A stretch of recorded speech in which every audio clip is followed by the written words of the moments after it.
Have you ever dreamed of building your own game?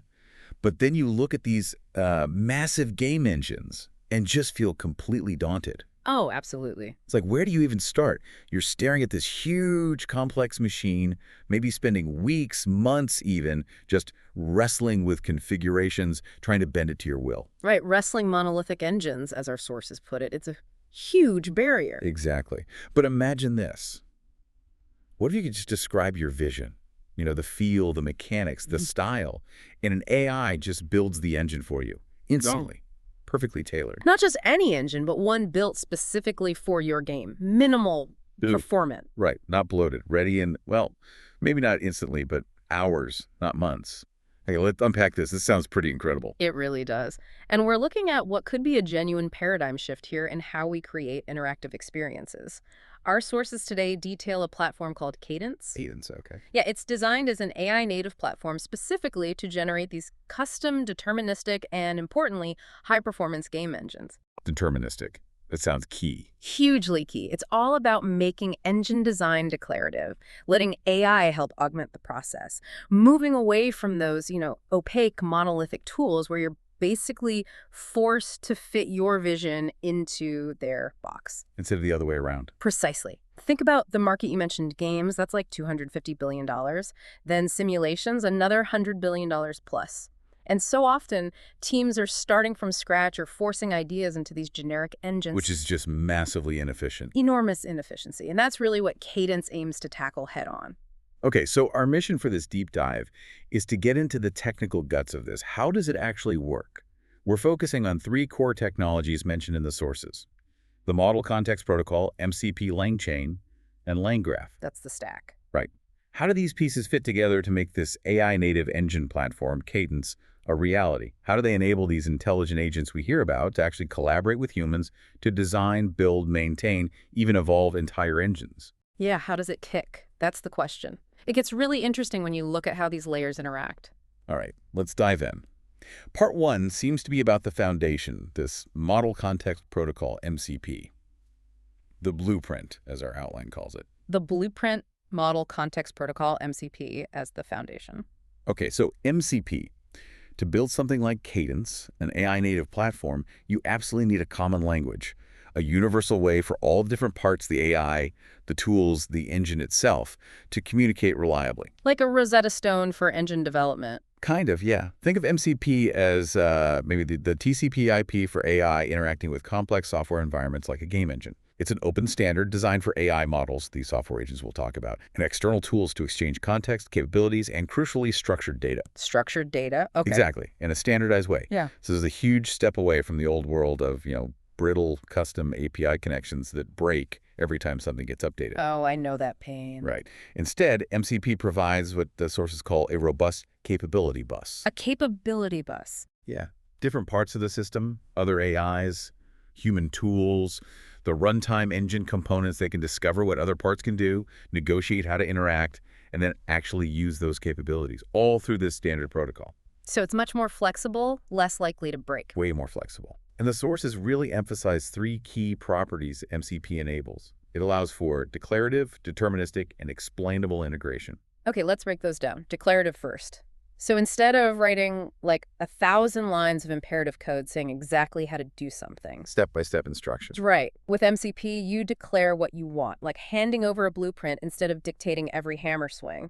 Is that the idea? That's a great way to put it. You express your intent through configuration, through these MCP messages, rather than getting bogged down in low-level, rigid API calls. You define the desired end state, and the system figures out how to achieve it based on the available capabilities. And that leads to determinism and explainability. How does that follow? What does that actually mean for a developer using Cadence or for the engine itself? It's a profound change, really. Determinism flows quite naturally from the declarative approach. Because you're specifying the what via these structured MCP inputs, the system can be designed such that the same input always produces the identical output. Always the same engine build. Always. Yeah. The sources call this determinism by design. And this isn't just, a nice academic property. It is absolutely crucial for practical game development. Why so critical? Reproducibility. Yeah. Anyone who's debugged a game knows the nightmare of those Heisenbugs, the ones that only show up sometimes, maybe only on certain machines, because the build process wasn't truly deterministic. It's maddening. Total headache, wasted days. Exactly. MCP aims to solve that. Perfect reproducibility across different environments, different team members, even across time. You run the same MCT configuration today or next year, you get the bit-for-bit identical engine. Okay, that alone sounds huge. Fewer gray hairs. Definitely fewer gray hairs. But it's even more fundamental for AI collaboration.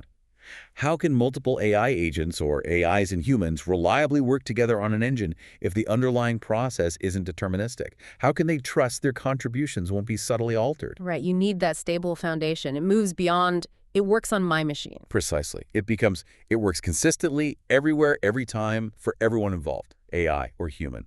That's determinism. Okay, and explainability. Explainability means you can trace why a specific engine configuration was chosen or generated.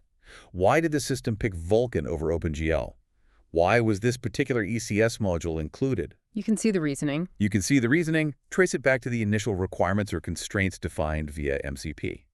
This is vital for building trust, especially when AI is involved in making design decisions. It's essential for auditing, for compliance, and just for debugging when things don't behave as expected, and we're black boxes. Transparency. Got it. Okay, so MCP provides this declarative, deterministic, explainable foundation. Now, the sources also mention this dual nature, a control plane versus a data plane.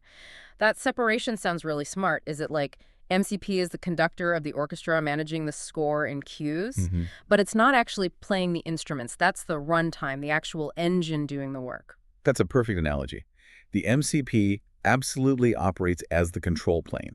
It orchestrates the whole process, from that high-level design intent captured in the brief through detailed configuration, triggering builds, managing deployment, handling live operations, running experiments, even enforcing governance policies. That's where the AI agents live, interacting through MCP. Exactly. They use MCP clients to talk to the various MCP servers, negotiating capabilities, sending commands, receiving results. The data plane, on the other hand, is the actual runtime stuff. Instruments playing the music. Right. The C++ or Rust entity component system pumping away, the renderer's OpenGL, Vulkan, WebGPU drawing the scene, the physics engine calculating collisions, the networking code sending packets, the asset content delivery networks, the telemetry streams collecting data. MCP configures and coordinates all of that. But it doesn't sit in the tight loop. Precisely. It deliberately avoids being in the hot render loop or executing the core game logic directly. That separation is absolutely fundamental for scalability. How so? Because it allows Cadence to change, optimize, or scale the data plane, the actual engine code and services, independently from the control plane logic. You can swap out your renderer, upgrade your physics library, scale up your build farm, all behind that stable typed MCP interface without needing to re-architect the high-level orchestration or the AI agent interactions. It's a critical design choice for flexibility and performance. Makes sense, decoupling those concerns. Okay, so with that foundation laid, let's get into the specifics. The sources talk about core MCP client concepts. These sound like the building blocks, the actual language elements, the AI, and the system used to communicate and get things done. Like an OS for game dev, you said. Yeah, exactly. It provides that structured vocabulary. Let's dig into some of the key ones. First up, resources. Okay, resources. Think of resources as the nouns in the MCP world. They are typed data services representing things Cadence manages. This could be a detailed engine specification, maybe identified by a URI like cadence.engine specs or assets, shaders, materials, scene graphs, performance reports, you name it. So the data objects being passed around. Right, and representing them this way enables really powerful things, like content-addressed caching. Meaning if the content is the same, you only store it once. Exactly. If two different projects need the exact same shader or engine configuration snippet, it only gets built or stored once.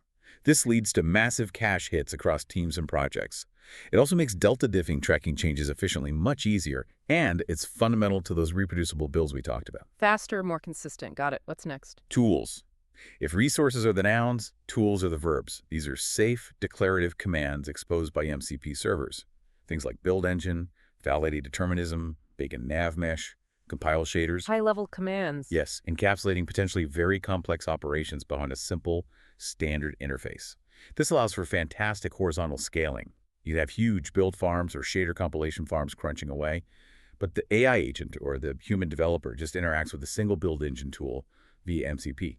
They don't need to know the messy details underneath. Clean abstraction. Okay. Then you have prompts. These are essentially reusable, server-defined workflows or templates for common tasks. Maybe a prompt like generate voxel engine with Lua scripting, web GPU rendering, and a headless server build. So like pre-packaged recipes. Kind of, yeah.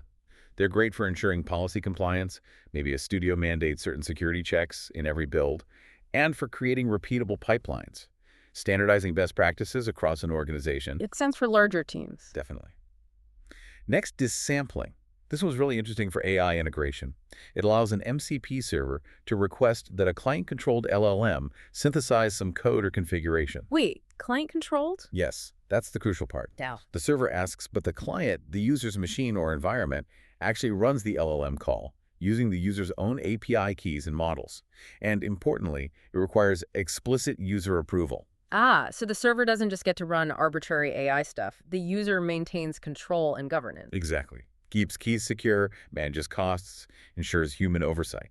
It's vital for safe AI assistance, especially around generating code or sensitive configurations. Okay, very important distinction. What else? Routes. These define sandboxed boundaries for projects or workspaces, often using simple file path URIs like file. This is a core security feature.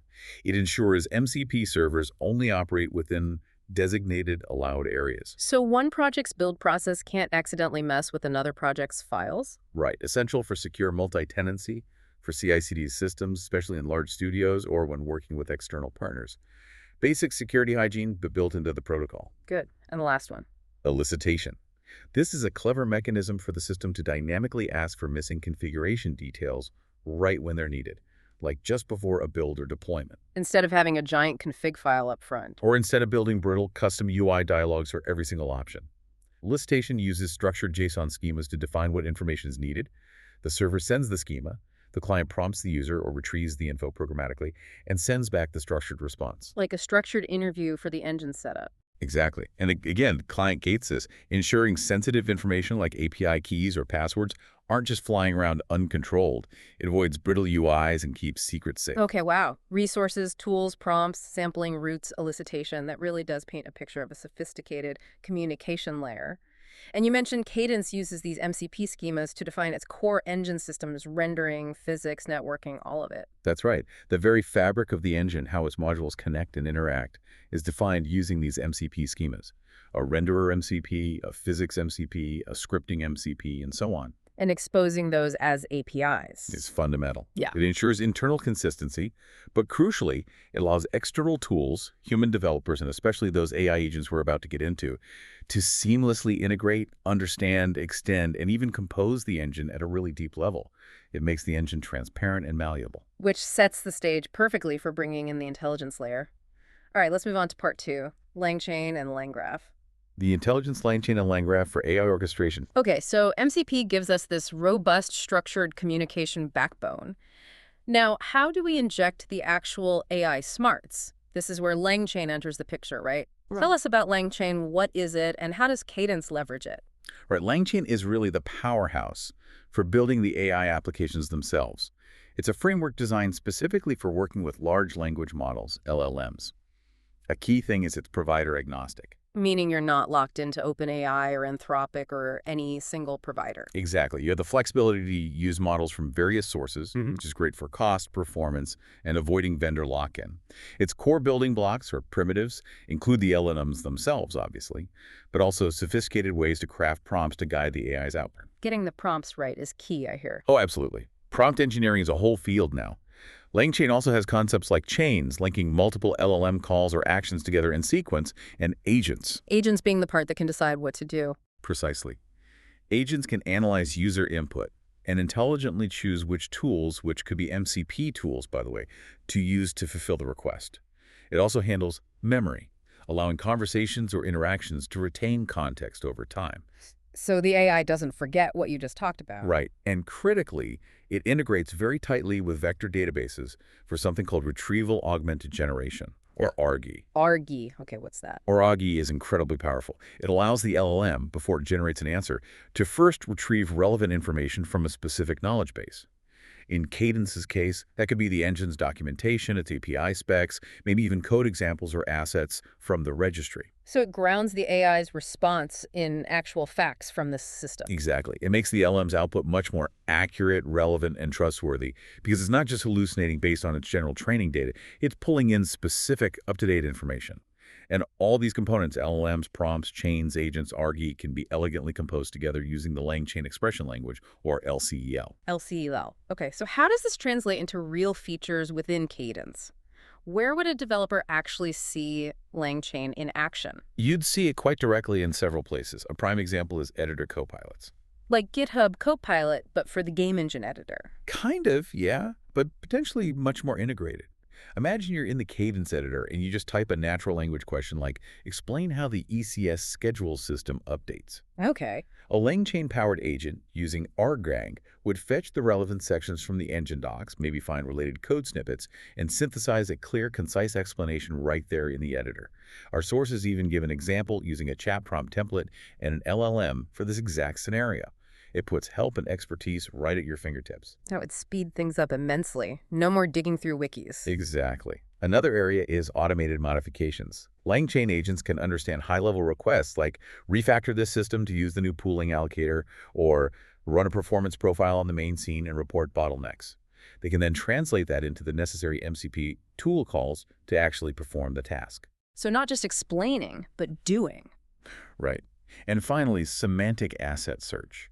This is huge. Instead of just searching file names or tags, you can use LangChain, connected to a vector database of your assets, to search by meaning. Like searching for a weapon suitable for a stealthy nighttime mission. Precisely.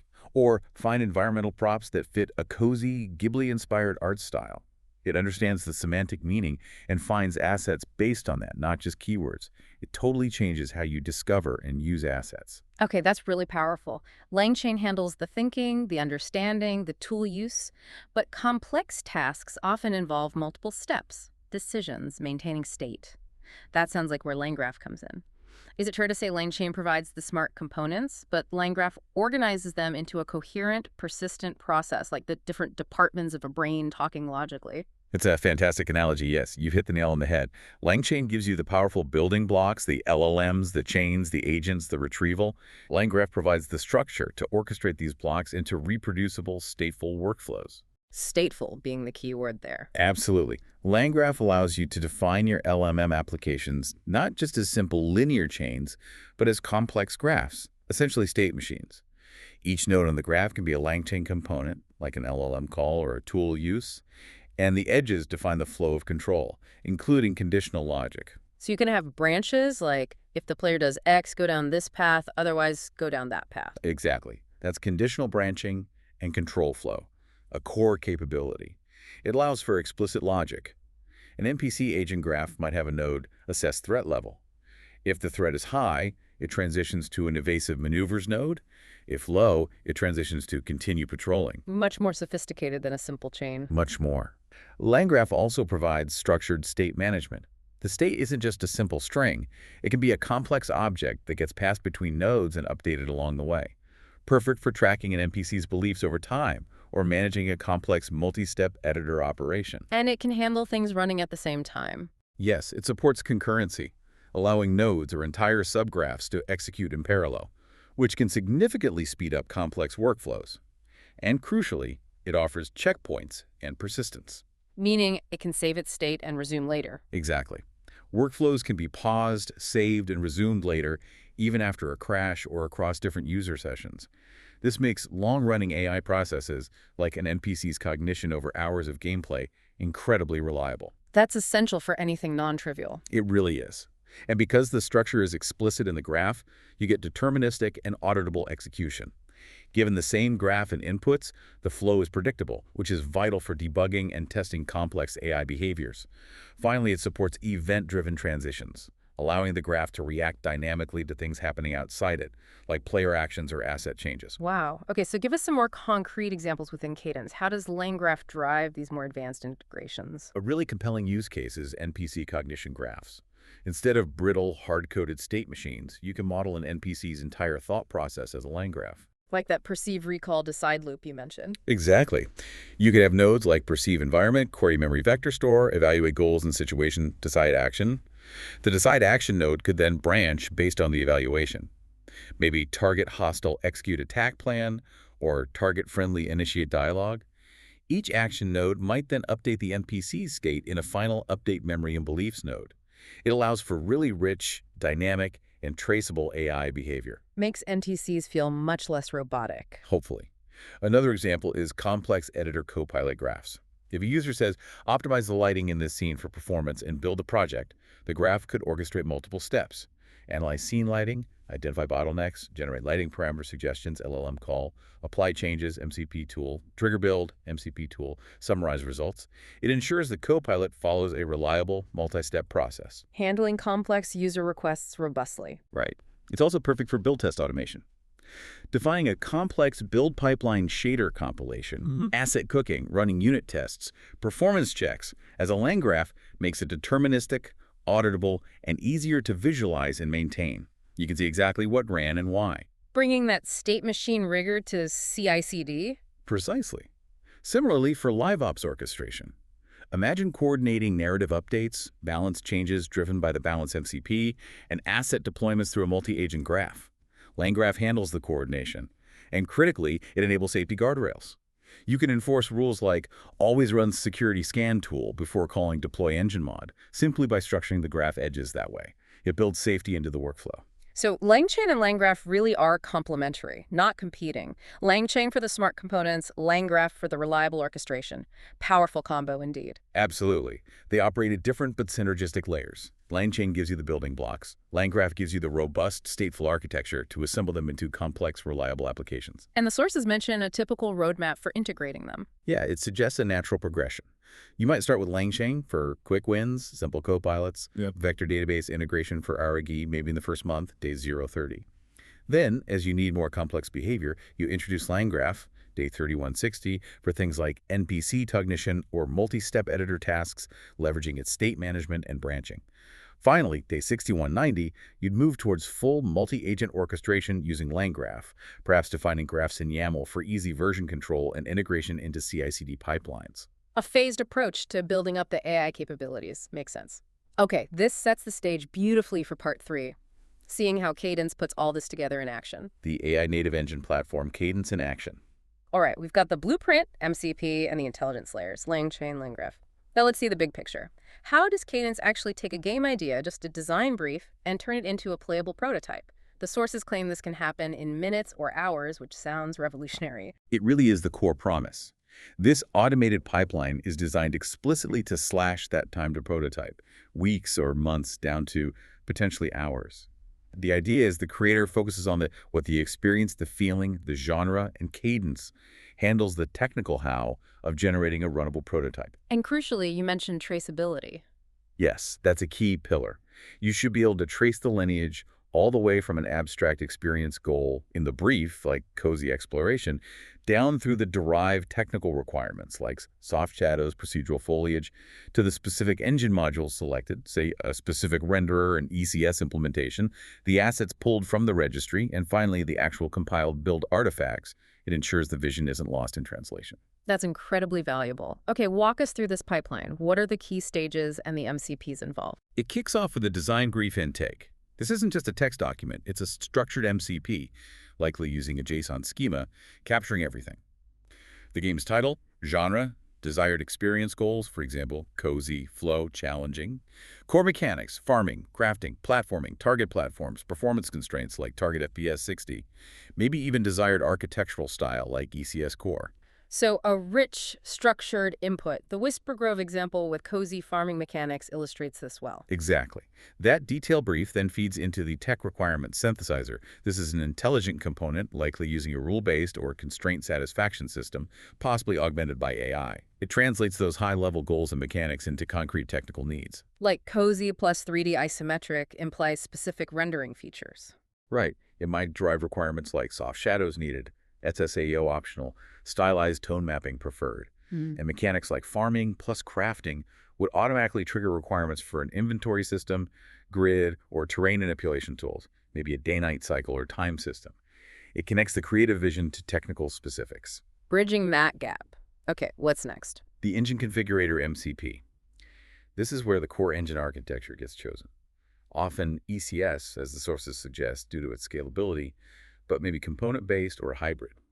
It then composes the engine by selecting specific modules from Cadence's Game Engine Framework Factory based on those derived requirements. Consulting that capability matrix you mentioned, choosing Vulkan versus OpenGL, Box2D versus a 3D physics engine, Lua versus C# scripting. Exactly. It pulls together the right pieces. The output of this stage is the engine blueprint, likely in a declarative infrastructure as code format like HCL or similar. This blueprint precisely defines the custom engine to be built. The concrete plan. The concrete plan, which then goes to the skeleton game generator. This doesn't just create empty files, it produces a genuinely runnable prototype.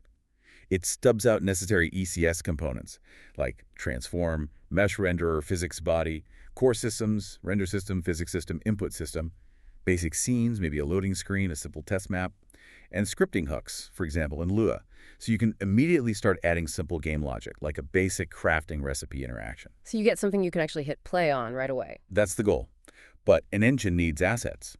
That's where the Asset Registry Mapper MCP comes in. This is crucial. It translates the gameplay intent and game feel described in the brief into concrete asset needs. Farming needs a hoe model, seed packets, crop models. Crafting needs an anvil, maybe some ore textures. Exactly. It figures out what's required. It first checks any pre-built asset libraries Cadence might have access to. If an asset isn't available, it generates an asset request definition, or ARD. An ARD, like a work order for an asset. Pretty much. These ARDs are then sent to either AI asset generation MCPs, think text to 3D, text to texture, text to sound, or procedural generation MCPs for things like terrain or parametric models. So for our cozy crafting table, it might generate an ARD that triggers an AI prompt like stylized magical crafting table with glowing runes. Precisely. And the generated asset is stored in the registry with all its metadata, the prompt used, the AI model version, licensing info. This mapper builds up an asset graph linking all needed assets for the skeleton generator. Okay, engine blueprint, skeleton code, initial assets. Now we need to build it. Right. Enter the build system generator and packaging and deployment MCP. This automates the entire build pipeline. It generates the necessary build files, probably using CMake for flexibility, with presets for different configurations like release, debug, or specific platforms like Steam Deck. Handling all that complex build configuration automatically. Yep. It manages versioning, integrates asset processing steps like texture compression, and automates packaging and deployment. It can generate the necessary files for Steam, appbuild.vdf, and even wrap the Steamworks SDK tools to upload builds directly, potentially triggered from a CI/CD pipeline. It supports other targets too, like web builds using Emscripten. Fully automated from code generation to deployable package. That's the vision. And finally, to make it iterative, there's the telemetry plus feedback MCP. This collects runtime metrics during playtests, frame rates, memory usage, network round-trip times, but also structured feedback notes from testers. Closing the loop. Exactly. This data is summarized, analyzed, potentially by AI, and used to propose concrete design deltas, recommended changes back to the tech requirements synthesizer. Maybe telemetry shows performance drops in certain areas, suggesting optimization. Maybe player feedback indicates a mechanic is confusing. This loop drives continuous iteration and refinement. Wow, it really is like a highly intelligent, automated assembly line for game prototypes. Feed in the vision, get a playable, evolving starting point. But you mentioned it's not static. It's driven by intelligent agents. These sound like the real brains behind the operation. Tell us more about them. Absolutely. The agents are key to making this dynamic and adaptive. And yes, many leverage LangChain for understanding and LangGraph for orchestration. Let's start with the Game Design MCP, GDMCP.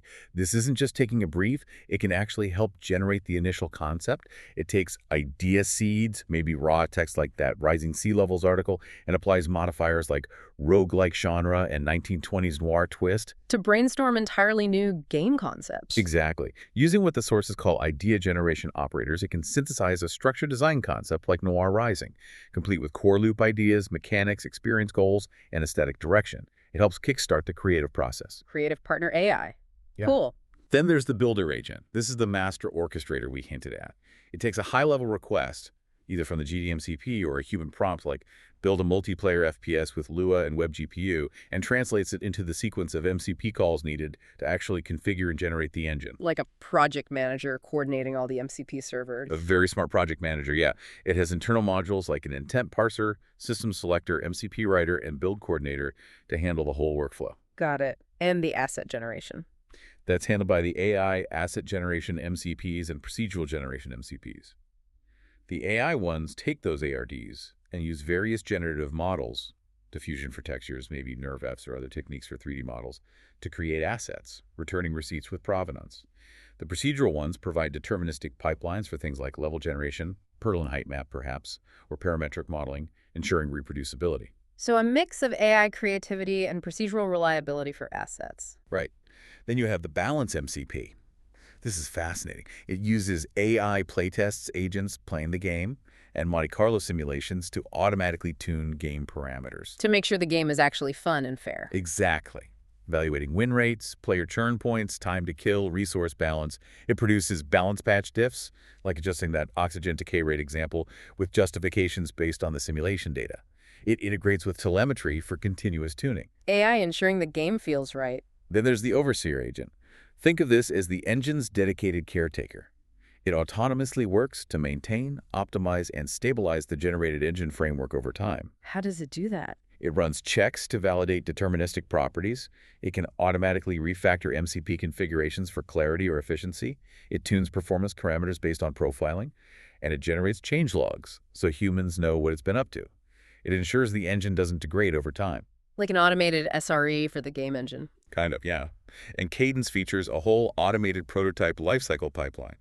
This involves the telemetry and feedback MCP collecting data, a scoring and ranking MCP evaluating prototypes based on metrics like retention, satisfaction, and performance, and then the fidelity progression MCP. Fidelity progression. Yeah, this promotes promising prototypes automatically to higher levels of quality. Moving from an L0 gray box prototype to L1 with stylized proxy art, maybe L2 with near final art, based on achieving certain metric goals. The feedback from this whole loop informs new designs via the GDMCP. It's a self-improving cycle. Wow, automating the path from rough idea to polished prototype. That's the goal. There's even a monetization MCP for designing and operating monetization as code. Based on a brief specifying the model, F2P, premium, and rules, no pay to win, it generates economy specs, IAP catalogs, offer schedules, integrating with a balance MCP to avoid negatively impacting gameplay. Building responsible monetization in from the start. And finally, pushing the boundaries, you have the researcher agent and spearhead agent. The researcher scans RSIF, GitHub, papers for new techniques. The spearhead synthesizes these findings, proposing novel systems or algorithms like that, quantum lighting, plus real-time ray marching, example, formalizing them in structured proposals compatible with MCP. They're driving future engine innovation autonomously. An entire AI-driven R&D division built in. Incredible. Okay, this suite of agents makes the platform truly dynamic. But what about projects not started in Cadence? You mentioned portability. Can it help with existing Unreal or Unity projects? This is where Cadence offers something truly game-changing, pun intended. It's designed for flexibility. First, there are external engine integrator MCPs. To go from Cadence to other engines. Exactly. These translate the Cadence engine blueprint and assets into native project formats. Unreal.project, Unity.Unity.project, Go.TSE, and .Go. So designers can generate a tailored engine in Cadence, then export a ready-to-open project to continue working with familiar tools if they prefer. It maps the systems, packages assets, preserves provenance. So you're not locked into the Cadence editor. Not at all. But the really revolutionary part is the reverse integrator MCP. Going the other way, importing into Cadence. Precisely. This allows teams to take their existing projects built in Unreal, Unity, or Godot and import them into the Cadence ecosystem. It parses everything, scenes, prefabs, materials, even behavior logic from blueprints or C# scripts, input maps, and normalizes it. Whoa, okay, that is a massive deal. It's not just for new projects then. You can bring your legacy work into this AI native world. How does it normalize something so complex? It's a huge challenge, but the key is the canonical project, CPJ format. The reverse integrator converts the imported project into this engine-agnostic representation.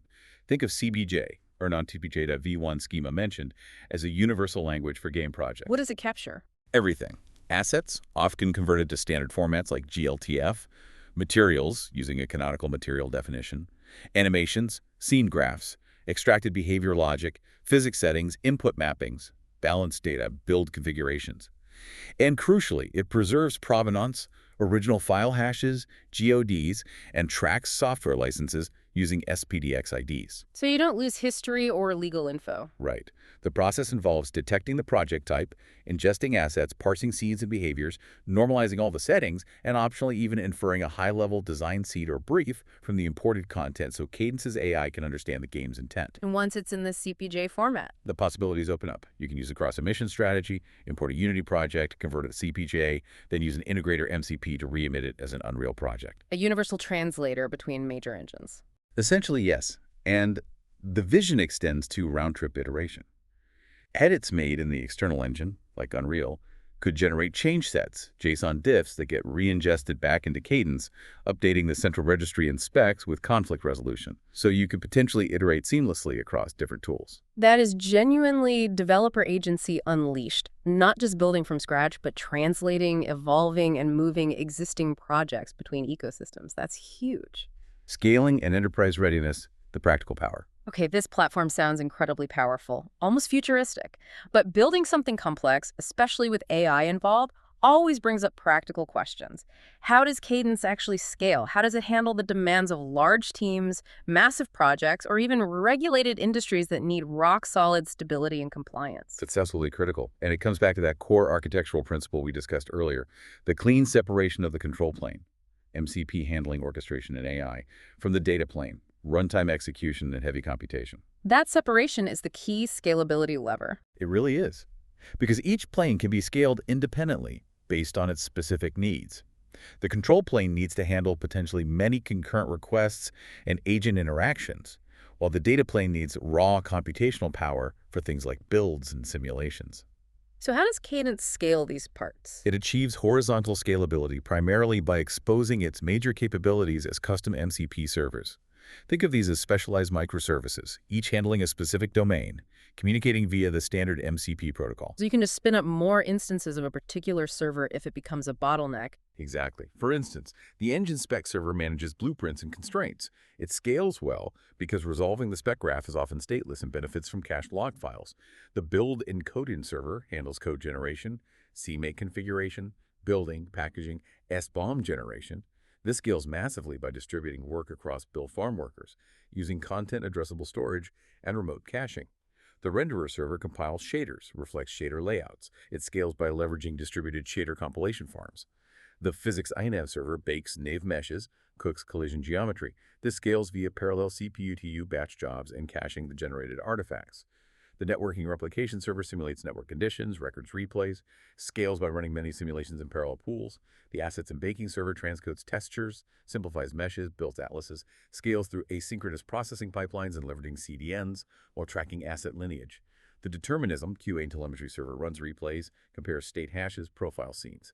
This needs huge scale, achieved via massive replay grids. The live ops and experimentation server manages feature flags, A/B tests. Scales via multi-cluster deployments, often for region. And the crucial security and compliance server scans licenses, vulnerabilities, signs builds. Essential for enterprise trust. Wow, okay. Breaking it down into these specialized, scalable microservices makes a lot of sense. It sounds like this MCP-based architecture almost gives you some scaling benefits for free. It certainly enables several powerful scaling patterns quite naturally. Elastic build and bake farms. Because tools like Build Engine or Compile Shaders are exposed via MCP, it's straightforward to put an auto-scaling compute farm behind that single interface. The system just handles distributing the work. Content addressable resources, we touched on this. Using content hashes for resources means incredible cache hits. If multiple teams or projects need the same compiled shader or asset version, it's only computed stored once. Huge savings. Spec lock files plus attested artifacts. This guarantees reproducible builds that are easily auditable by vendors or regulators. You have a precise record of what went into every build, signed and verified. Pluggable backends. The MCP extraction means you can swap major components, physics engine, renderer API, scripting language with minimal disruption to the rest of the toolchain. Incredible flexibility and future-proofing. Multi-tenant workspaces. Using roots for isolation makes it inherently suitable for large organizations managing many projects securely. Safe AI assistance. The sampling pattern keeps AI model keys client-side and requires user consent, addressing key governance and security concerns around AI integration. Cross-domain packs. Extending Cadence for film, medical, or defense doesn't require forking the entire engine. You just add new capabilities as specialized MCP servers. Much cleaner. This really is where the rubber meets the road. It's not just generating an engine, it's building an entire scalable, enterprise-ready ecosystem around it. But beyond performance scaling, what about governance, safety, compliance, the things big companies and regulated sectors absolutely need? That's non-negotiable for enterprise adoption, and Cadence appears to have built this in from the ground up. It supports policy-bound prompts to ensure only approved templates or scaffolds are used, crucial for IP control, brand consistency, and preventing unvetted AI output in sensitive environments. Controlling the AI's creative input. Exactly. The security and compliance server is central here. It generates detailed SBOMs, software bill of materials, runs automated vulnerability scans, and handles artifact signing and attestation. These are table stakes for modern software supply chain security. Proving what's in the box and that it's secure. Right. Determinism SLAs are enforced through automated replay and state hashing checks that can literally gate releases. If a build isn't bit-for-bit reproducible, it doesn't ship. Least privilege access control is baked in via routes and fine-grained tool scopes, minimizing the potential impact of errors or malicious actors. Every single MCP interaction generates signed, queryable logs, providing comprehensive auditability for compliance and forensics. Leaving a clear trail. And the sources specifically mention risk mitigation strategies for things like AI-generated code quality using the overseer agent for checks, plugin security, sandboxing, IP licensing concerns, auditing agent outputs, build stability using CI test grids, and ensuring ethical control through explainability and mandatory human review steps where needed.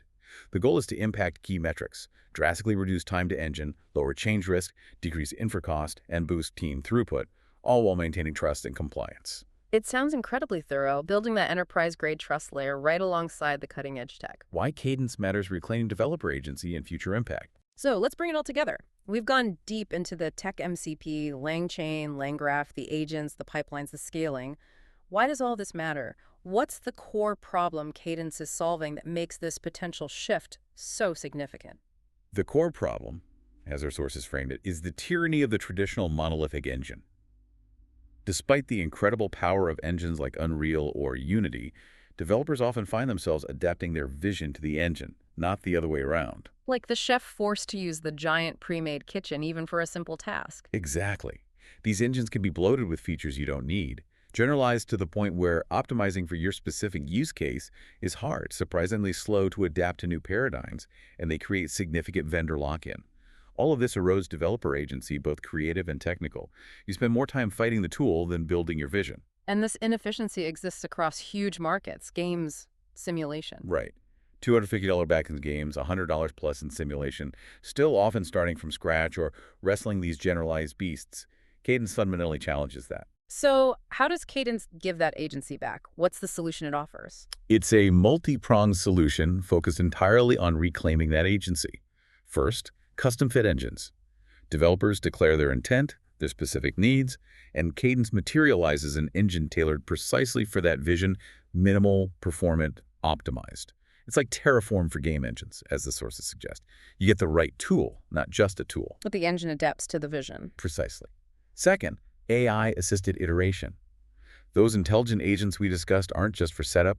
They continuously optimize performance, suggest architectural improvements, seamlessly integrate code and assets.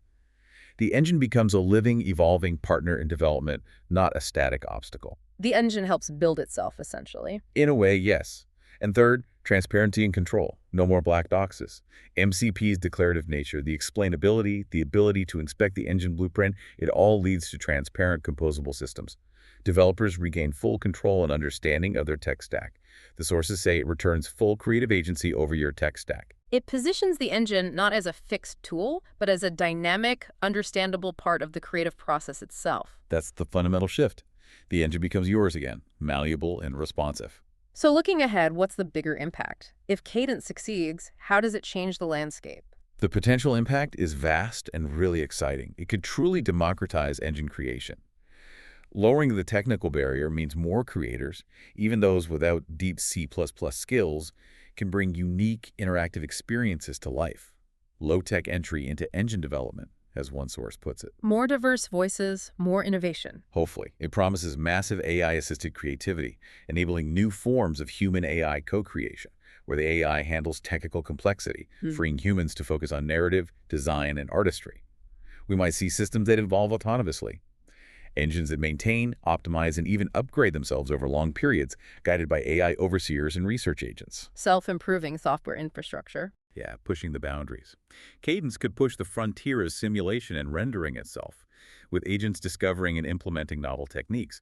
And ultimately, the vision is for a cross-domain universal backbone, an intelligent platform that can generate optimized real-time engines, not just for games, but for film previs, scientific visualization, defense simulations, medical training tools, anywhere real-time interaction and rendering is needed. It's not just about making games faster then.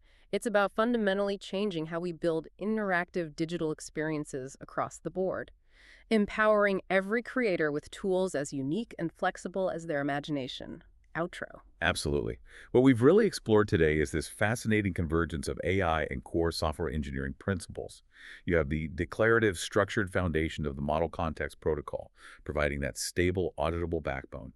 You layer on the intelligence of LangChain, allowing systems to understand intent and interact naturally, and then you use LangGraph to orchestrate it all into complex, reliable, stateful workflows. MCP, LangChain, LangGraph, the three pillars. Right. It's the synergy between them that enables this vision of AI-native engines designed not just to be built, but to evolve, as the sources beautifully put it. The engine is yours again. The cadence is yours to set. A powerful closing thought. So if AI can indeed build, optimize, and even autonomously evolve the very tools we create with, what does that mean for the future? For the next generation of digital worlds, does it free up human creativity to soar, focusing purely on the experience, the story, the art? Or does it fundamentally reshape the role of the developer into something more like a collaborator, a guide, a curator for these intelligent systems? It leaves you thinking, doesn't it? What stands out most to you about this incredible deep dive we've taken today?